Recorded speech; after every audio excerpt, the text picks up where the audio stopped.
Friends, నేను మీ కోమాకుల వీరబాబుని. అందరికీ నమస్కారం.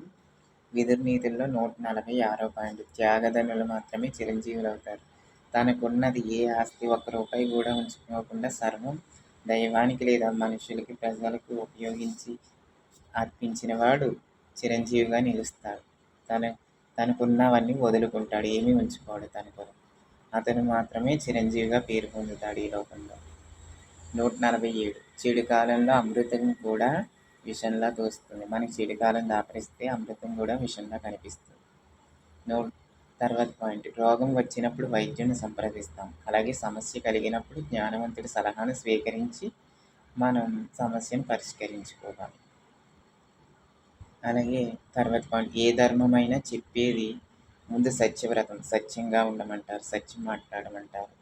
పరోపకారం, ఇతరులకు ఉపకారం చేయమంటారు. నిస్వార్థం, మనకంటూ స్వార్థం ఉంచుకోకుండా సాటి వారి గురించి కూడా ఆలోచించాలి. దయ, ప్రతి జీవి యందు దయ కలిగి ఉండాలి. క్షమ, ప్రతి ఒక్కరిని ఏదైనా చిన్న పొరపాట్లు, తప్పులు జరిగినా క్షమించాలి. క్షమించే గుణం మనకు ఉండాలి. శాంతం, శాంతంగా ఉండాలి ఎప్పుడు. సహనంగా ఉండాలి. ఎన్ని కష్టాలు, ఇబ్బందులు, బాధలు ఎదురైనా సహనంతో భరించాలి, తట్టుకోవాలని. ప్రేమ, అభిమానాలు అలవర్చుకోమని. ప్రతి వారిపై ప్రేమ, అభిమానం అలవర్చుకోవాలి. తర్వాత పాయింట్. కళ్ళతో చూడాలి, చెవులతో వినాలి, బుద్ధితో ఆలోచించాలి. అప్పుడే ఏది ధర్మమో ఏది అధర్మమో మనకి తెలుస్తుంది. కళ్ళతో చూసి, చెవులతో విని, బుద్ధితో ఆలోచించాక అప్పుడు మన నిర్ణయం తీసుకోవాలి. ఏదైనా సరే మంచి నిర్ణయాలు తీసుకోవాలి, తప్పుడు నిర్ణయాలు కాదు. తర్వాత పాయింట్. రాగద్వేషాలను జయించలేని వాడికి మంచి చెడులు తెలియవు.